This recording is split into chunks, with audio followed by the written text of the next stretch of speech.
Terrible too. I know it's a wild accusation, but I firmly believe that my brother is the devil's right-hand man. From when he was still a few months old, he was more active than other kids, and got into more trouble as well. The day that had me convinced that he was in league with some evil forces was when he stabbed me in the nose with a lollipop stick. Everyone found it hilarious, and they said that he would be a clever little boy. He did become one, and always had a way of getting what he wanted. But despite our sibling rivalry that had been going on for the 8 years, I would still take a bullet for him. So, when he came to me, his eyes were watery, and he looked like a sad little puppy. I had to do the brotherly duty and team up with him for the fight. He was playing a game of paintball with some guy, and his brother had joined it, and it had gotten out of hand a long time ago. As soon as I stepped onto the field, I felt a splash. The paint slid down my face. I looked to the source and saw a guy about the same age as me with a mischievous grin. I had been seeing him all day, and we had this competition going on. Seeing him spurred me on to enter the game with more vigor. For what felt like hours, we had a little war going on. "You should probably quit," he drawled. Not planning to.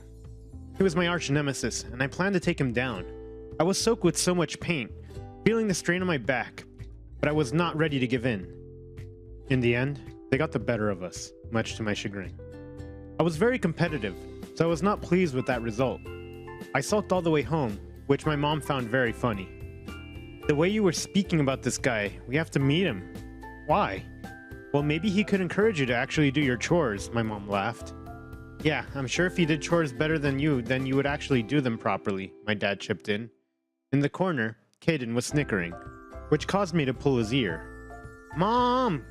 Quintin just pulled my ears," he winced. I gave him a look and huffed. That night, my mom's old friend was coming to our place for dinner. She was also coming to drop off her 2 sons because they were going on a business conference for a month. This also meant that we would be home alone for all that time, and I was so excited. I know my mom said no parties, and of course, my response was, "Party? Oh, I would never, Mom." When in my head, I was already wondering how many parties I could get away with. Well, imagine my surprise when the 2 sons turned out to be my short-lived nemesis and his little brother. I was horrified, still stewing from that afternoon's loss. I promised myself that I would find a way to get back at him. We got along fairly well, and by the end of the night, I was considering maybe letting it go. My parents left and we were alone, which was nice because the house was big enough for us to keep out of each other's way. My little brother and his were twice the headache, and they kept on asking to go to the Glass Castle, some amusement park 2 hours away. Later that night, I climbed into bed, but I felt something really slimy. I quickly got out of bed and ran out of my room shrieking. I ran into Jason, who laughed his head off when he saw me. He had just pranked me, which meant that our war was definitely only beginning. Everyone laughed at me and said that I had screamed like a girl. I was going to get him for sure. Before going to bed, I went into the kitchen and made a little snack. The next morning, I made cereal for everyone, but his was very special. "Thanks, mate," he said in his British accent, which I found annoyingly cute. "When did you move here?" I asked as I started to eat my cereal. He absent-mindedly tried to get the spoon through the cereal, but it did not budge. The more he kept trying, the redder he became, and eventually he pushed the cereal away from him. I laughed at him, and he just gave me a weird look.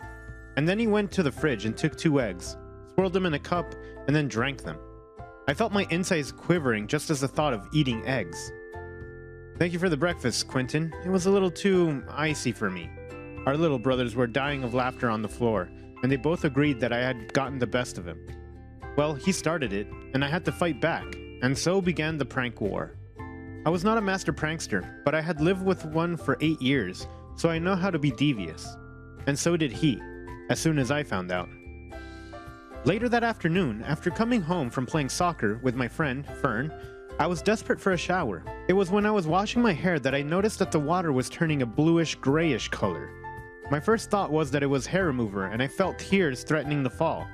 I quickly ran to the mirror in my room to check, and my hair was blue. I screamed out of anger and frustration, wondering how in the world blue hair dye had ended up in my hair. I thought that maybe Kayden had been messing around as usual. When everyone saw me, they started laughing their heads off. "Hey Smurf," John winked. "Oh, eat rocks," I glared at him. His eyes shimmered with mischief, and I could not help but find it intriguing. To be honest, he brought out a fiery side of me, and I liked annoying him. Whenever we would pass each other, we would bicker nearly every time. We could never agree on anything except when it came to the rascals that were our brothers. I was a bit curious about my sexuality. I did not like girls in that way, and I thought that it was most likely because I had not met the right one yet. But the thing was that my first kiss was with a guy, and he was the only person I liked, even though it was brief. So even though Jason annoyed me and was always pranking me, I found myself growing to like him as time went on. "I think it looks great with your eyes," he said. I found myself blushing ridiculously when he said that, and I instantly kicked myself in the mind. It was a childish rivalry. We did not hate each other, but we were both too stubborn to let go of the prank war.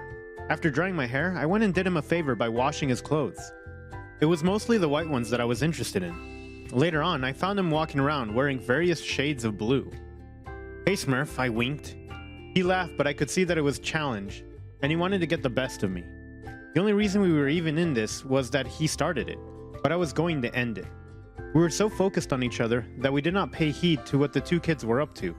It was only when I noticed that the money in the piggy bank that was only for emergencies was much less that I got suspicious.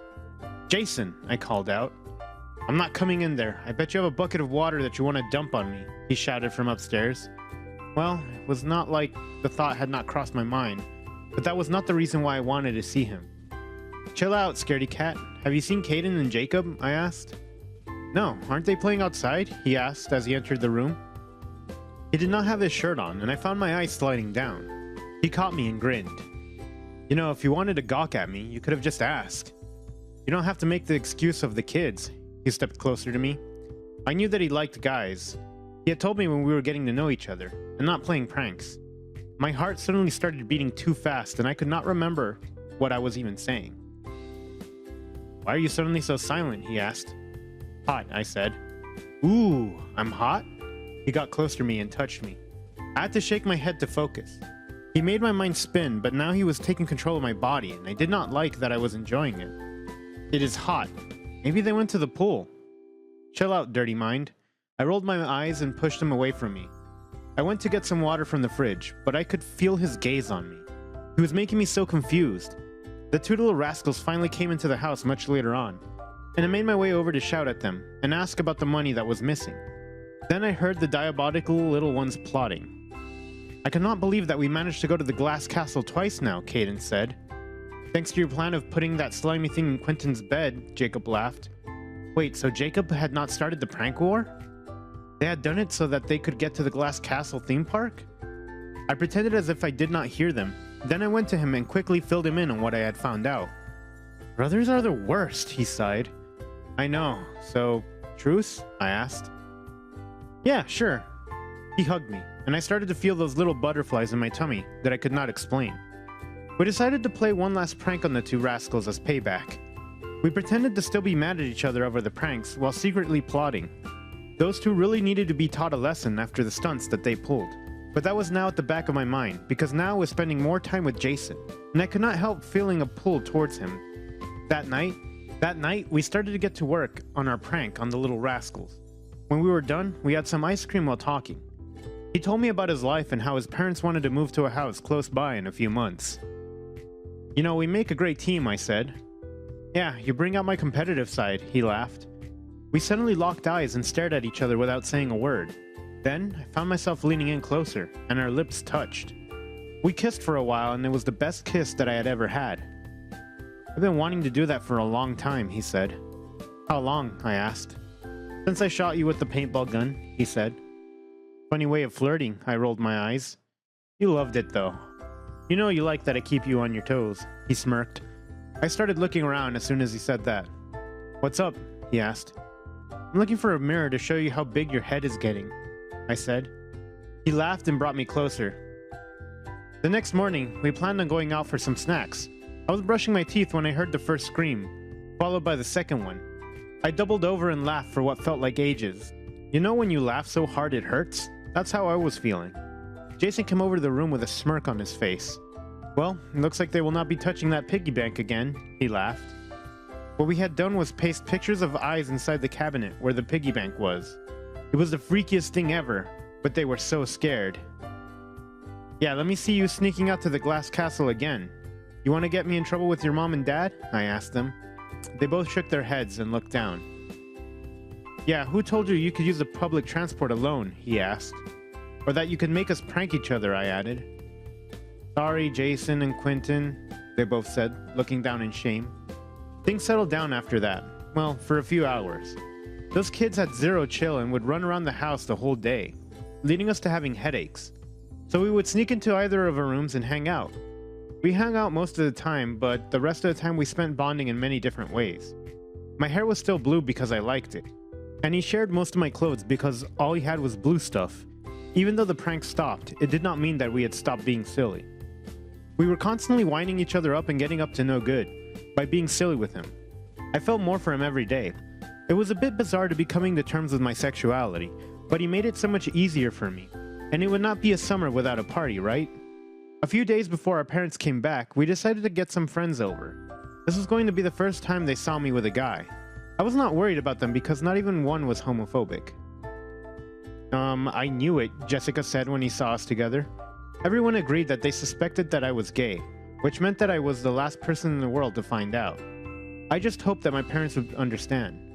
The party did not get very wild because we had kids in the house, so we helped each other clean up once everyone left. And a few days later, my parents came back home, along with his. My mom was the first one to observe that things were different between us. See, I told you that you had met your match. And why is your hair blue? She said. Well, we had a prank war, and maybe I have, I said before thinking. You had a what in my house? Oh, and they had a party with so many people, my rascal of a brother snitched on me. And that was after eating the candy I gave him to bribe him. That child had no honor. Her eyes got really scary, and then she started reaching for her shoe. I ran away from her room and felt the slipper follow me. I made my way to his room and bumped into him, causing us to land in a heap. We looked at each other and I immediately understood that Jacob had ratted him out too, probably as revenge for the prank. Well, the war was never over in the house.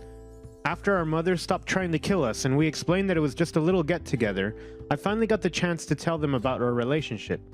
They were surprised but very accepting of us. Well, at least you're now in a relationship.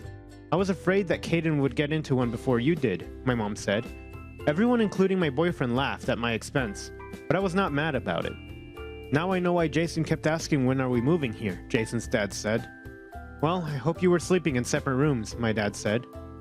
OMG, Dad, I was embarrassed at the mention of intimacy. I was not yet ready and still a virgin at 18. What? We know that you're going to want to, he continued.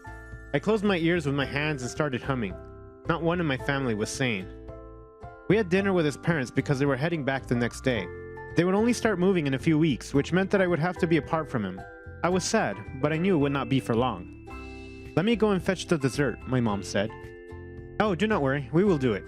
I exchanged a look with Jason. He smirked and he got up with me. My mom made a dessert that needed to be put into cups, which was very delicious. We got to work with making it extra special for our brothers. Then, we went to serve everyone. Allison, I always ask you what the recipe is, but you never tell me, Jason's mom said. Everyone said it tasted good, but our brothers did not think so. They were both looking very pale. Then they were out of their stools and racing for the bathroom a few seconds later. We had put eggs in their cups instead of the dessert as revenge for them snitching. We wanted to snitch back about them sneaking out, but that would get us in trouble too. Later that night, he sneaked into my room, and we cuddled. You, my dear, are a genius, he said as he brought me in for a kiss. We were a deadly combination together, and I fell more for him every single day. All thanks to those little rascals. Well, they do take sibling and friendship rivalry to the next level.